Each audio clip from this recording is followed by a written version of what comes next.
Beneath the surface is a special place. Beneath the surface is where extraordinary happens. Designations, visiting cards, fancy cars. Now, whatever may lie on the surface, delve a little deeper, and that's where you will find the hunter-gatherer, the predator. That's where you will find lurking the real, way beneath the surface.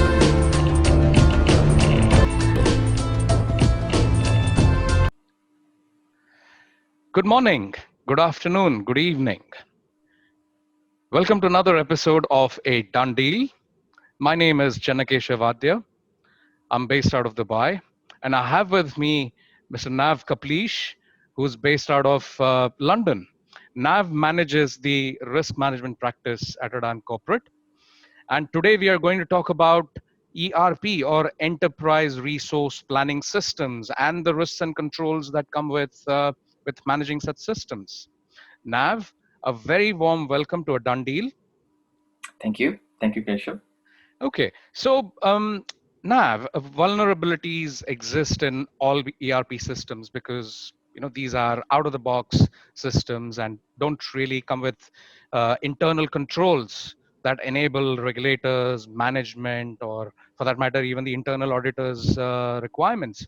And it takes years of experience to identify and design such optimal ERP controls.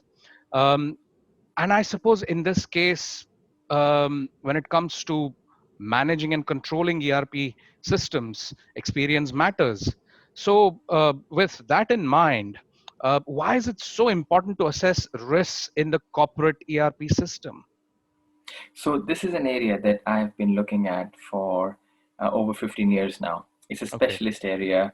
I have, of course, worked in the Big Four consulting firms, and there are specialized teams around this. Right. Now, why is it such an important area? Well, any large or mid-sized corporate these days uses an ERP system, and fundamentally, an ERP system is a system that's used within the operation of the business, which Correct. normally combines the finance processes, the HR processes, the procurement processes, and the inventory supply chain processes in one uniform platform, and they can all interact with each other. And for any large company without such a system, it's almost impossible to manage their business these days. So Right. this is an area where, and of course, the two big players there are Oracle and SAP. So by definition, this is an area that's complex. I mean, the systems are complex. Right. There are very few people who understand them in detail, and they're very critical because these are the systems which churn out the numbers, the financials every month, every quarter, every year. These are the systems you use to make payments to suppliers. Correct. These are the systems where you record your earnings. So from a financial perspective, these are really important systems.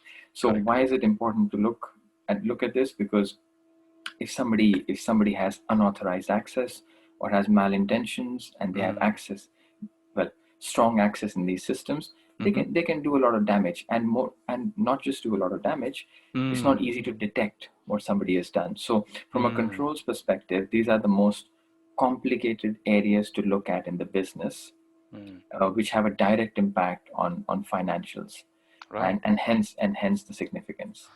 Okay. Looks like it's a multidisciplinary exercise. So, could you please give us an idea of the kind of skills that a business requires to assess these risks, financial included? Okay, so I mean that's an excellent question, and the reason that it's difficult to imagine normally for a corporate is because you need a multidisciplinary team, like you said. But when you implement an ERP system, you generally have subject matter experts. So if Right. I'm an expert in the procure to pay process in Oracle or SAP, I work with the team in the business, and I implement the procure to pay process. Okay. Now that's well and good. But Okay. from a risk and controls perspective, you don't just need to know the procure to pay process end to end, which includes suppliers, requisitions, purchase orders, receipts, invoices, and payments. Really long, complex process. You need to understand that, but you also need to have the hat of an auditor. You need to Right. understand internal controls. You need to understand what auditors look for. You need to know how to detect areas where there could potentially be fraudulent transactions. So the Right. skill set really is, you need to understand, number one, the business processes in each Mm-hmm. area, procure Mm-hmm. to pay, financial reporting or general ledger, Correct. uh, accounts receivables, order to cash, fixed assets. You need to understand these processes. You Correct. need to understand how they're implemented in the ERP system. There's a bit of Mm. technical skill there, a fair bit of Right. technical skill. Right. You need to Right. have, and you need to have a background in risk and compliance. Right. So these skills normally are very difficult to find together in a Right. team or in individuals, which is Right. why really the only, I mean, the main service providers in this area are the big four. So Okay. globally, only the big four can afford to have such specialized teams, Mm. and they go in and they do various type pieces of work. So I come from Right. a big four background. Yep. That's where I learned this skill. That's where I worked on a lot of projects, and I've been independent for a number of years. With Right. Adan, we have this capability in house, but Yes. generally, this is a very niche area. Correct. You either have this experience or you're not, or you don't. And Mm. the kind of projects people do are, you can go in and work with a client when they're Yes. implementing the ERP system. You can go Yes. into an audit for the Yes. client. If somebody has already done an audit and said these are the issues you've got in your ERP system, let's say Deloitte has come in and raised a lot of issues as your external auditor for your Mm-hmm. ERP system, we Mm-hmm. can work with them to remediate those issues because we understand how these systems work. Okay. So Okay. the skill set here is very niche, and Okay. I think this is part of the challenge Got it. that organizations So, face. tell me, Nav, where and how does one start an internal cross-departmental conversation with executives to get this off the ground? I mean, uh, there is a starting point, right? So for small mid-sized businesses, especially um, for businesses where cash comes at a premium, or for fund managers who are looking to set this up internally, how can I get that conversation started? So basically, in generally in organizations, there is a team or there are individuals who own the application. Right. So most organizations have either the IT department owning the ERP application or the finance department. And Right. what happens then is the CFO, or the CIO internally, Right. they are the project sponsors Sure. for these systems. So that individual needs to basically take the lead and Okay. work on a cross department initiative, because you do need Mm. people from the business. You will need to work with your purchasing team who are not technical. You Mm-hmm. need to work with your IT team who are highly technical. You need to work with your audit team and Mm. potentially your external auditors as well. So Mm. it's a cross process effort, like you pointed out. Correct. Correct. But often, risk and controls is sort of sidelined or is deprioritized because it's a support function, doesn't really contribute to the growth of the business. I understand it's a very critical aspect of having the show running. But some people have this misplaced thinking that if it's not happened to me, it won't happen to me in the future. So what is the likelihood of something like this actually happening to a business? A So disgruntled employee, for example, committing fraud, or the lack of processes leading to collusion and things going south from there. yes, a good question.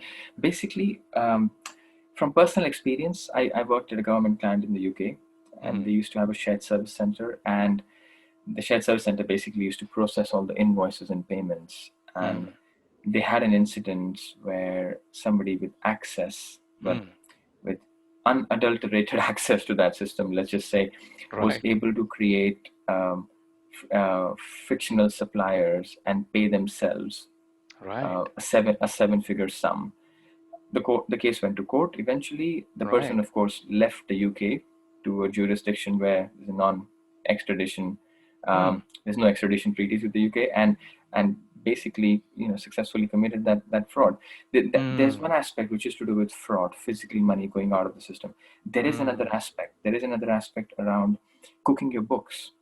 mm. So if you have access in the system to the general ledger, for example, Yes. and nobody is monitoring you, you can, and you have pressures to meet your financial targets. Let's say you Mm. need to show a certain amount of revenue, you need to show certain cash.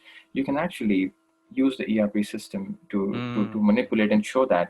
And there have been cases in recent corporate history where Yes. people have done that. People have cooked their Yes. books. Now I can't say for sure whether all these cases have somebody doing unauthorized things on the ERP system, but it's very Right. likely they use that to manipulate numbers and to demonstrate to their investors that everything was hunky-dory until Yes. it all falls apart. So Correct. if you're an Mm. investor, Mm. if you're an investor, then you need to think about this area as you need to get assurance that this area has robust controls, because somebody can commit fraud, actual Yes. cash going to business, Yes.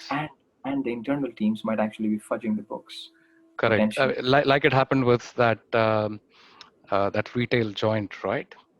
The cake company, the patisserie. Yes, but I can't The, say the- for sure whether they had these issues, but it right. sounded like it looked from the outside. It looked like they Mm. had successfully managed to um, evade appropriate scrutiny, and that can only Mm. be done if you have access to the ERP system. So it's So likely that that element was so there. so they tried to have the cake and they tried to eat it too. So yeah. Probably yes. I think they did. There were suggestions that the financial director was involved in that. So Mm. So given it's led to such situations with corporates as well as the government, what is the government, the UK government, or what are other governments doing to reduce such incidents? And how do these risks impact internal controls and existing systems? Are there specific regulations, certain certifications, certain areas of compliance that the government is quite clear about, strict about? well, basically, their Sarbanes-Oxley compliance, for example, Mm, wants you to demonstrate strong controls over your financial reporting. So you mm, must you must have robust internal controls over financial reporting. What right. that means is that the financial reports that come out of the business, Hmm. there are such good controls that they're supposed to be accurate. Now, Okay, if you're running your business on an ERP system, then undoubtedly you have to go through a process to make sure your internal ERP system has appropriate controls. got it. So for most SOX clients, and they do have to do a thorough analysis of their processes. Hmm. And if they're using ERP systems, they need to check whether the controls that are suitable. So that's one regulation, although it's not directly aimed. I mean, at the end of the day, the ERP system is a tool. Right. That's a tool that companies use for performing an Right. activity.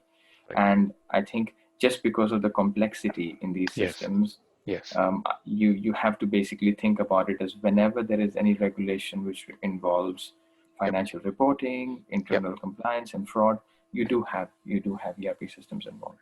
Okay. So shall we show the audience the framework of the controls services, the advisory services that Absolutely, that that absolutely, that we offer? I'll absolutely. just bring that up.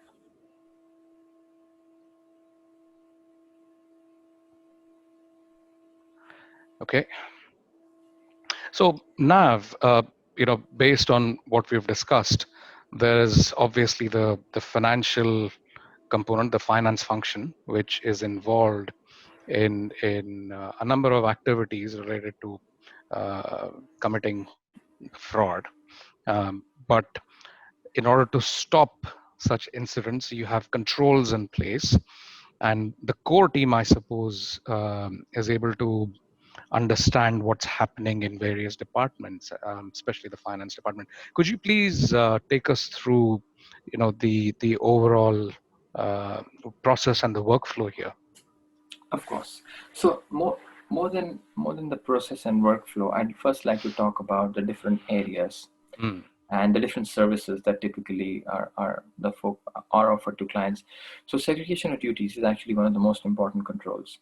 So okay. segregation of duties basically means you can't have access to two elements of the same process. Mm, um, if you had both those elements of access, then you could potentially either commit fraudulent behavior or misrepresent financial information. So Mm. as an example there on the screen, if you have access to the vendor master and PP Yes. invoices, that's a problem. You could set up your own brother-in-law as a supplier, for example, and then you could raise an invoice. I mean, you could Correct. enter an invoice that's fraudulent and get them paid. There's also another angle, which is around financial reporting. So if you Yes. have access to enter GL journals, general ledger Mm. journals, and post them, then you can potentially just put whatever you want at the end of the month to make your books look good. This is a specialist area, segregation Mm. duties.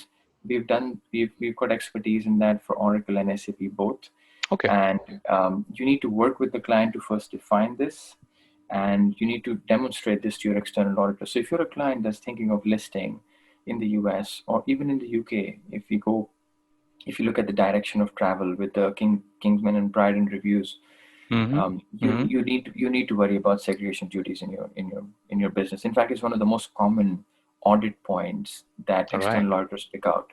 So this is a specialized area.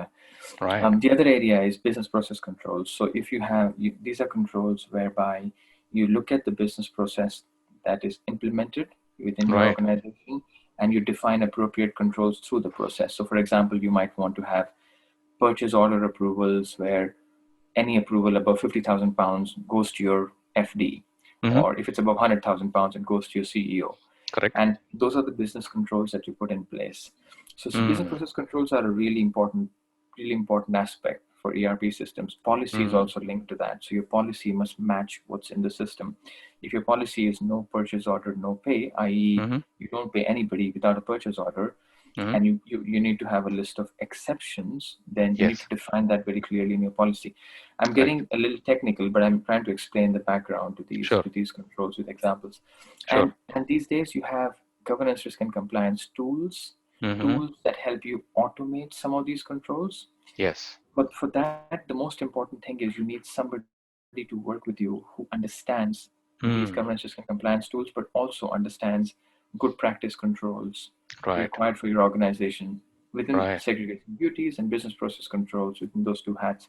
Correct. So the kind of services we can offer, of course, you can audit. So you can go into a client and Mm. do a review rather than an external auditor. Think about it as a review to see, like a health check, to see how your ERP system fares under Right. some scrutiny. We can remediate issues. So if your external auditor has said, these are your problems for segregation duties, these are your problems in the business process controls, we can come in and help the client fix those issues, Right. and have a roadmap for fixing them, and work with the client to fix them. And advisory services as well. So if a client is going with implementing a governance, risk, and compliance tool, or indeed even an ERP implementation, we can work with them Yes. as partners to implement. The big difference between us and the Big Four would be, well, twofold. One, well, the big four charges are a lot more than a niche consultancy like ours would charge, Sure. but also for the same work. And Sure. also, the difference would be that generally Big Four advisors would come in and advise. They would say, you Mm. client, you've got to do A, 1, 2, 3, and 4. Correct. We would normally not just advise, but we would also help the client, handhold them, and actually get those four topics covered, or four issues resolved. So Correct. I think in from that perspective, it's a lot more suitable for Mm. mid-sized businesses to work with a team like ours, because we have the Correct. specialized skill set that the Correct. Big Four do, Yep. but we are closer to their budget, and we actually help them get things over the line rather than just give them some Correct. knowledge and Then walk away. correct. Correct. So whether the audience of this podcast needs some sort of hand-holding or heavy lifting when it comes to designing controls or implementing controls during an ERP implementation itself, um, and setting up monitors and controls, establishing ERP monitoring for that matter at any point in time. Our team can definitely assist. And yes, as a business, as a fund, you've already made a significant investment into your ERP system.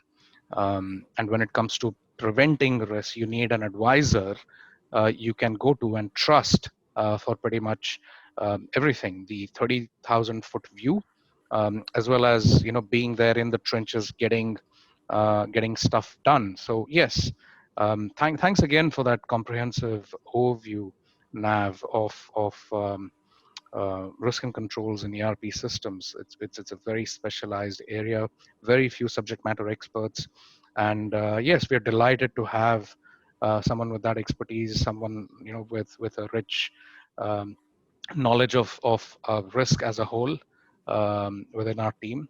And yes, for the audience, do you have any parting thoughts?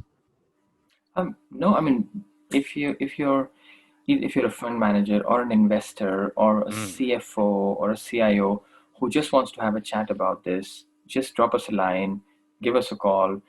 We can come out and have an informal chat with you. It doesn't have to, it doesn't have to cost, and we can hopefully help you beef up your controls in these complex ERP systems. So, okay. uh, yeah, just an offer of help.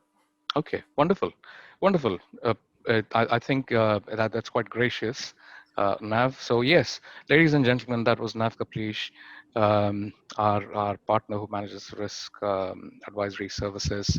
It's a pleasure having you all on the show again, and we look forward to hearing from you in the coming days. If you would like to get in touch with Nav, please visit our website www.adancorporate.com or email him at nav.kaplish@adancorporate.com.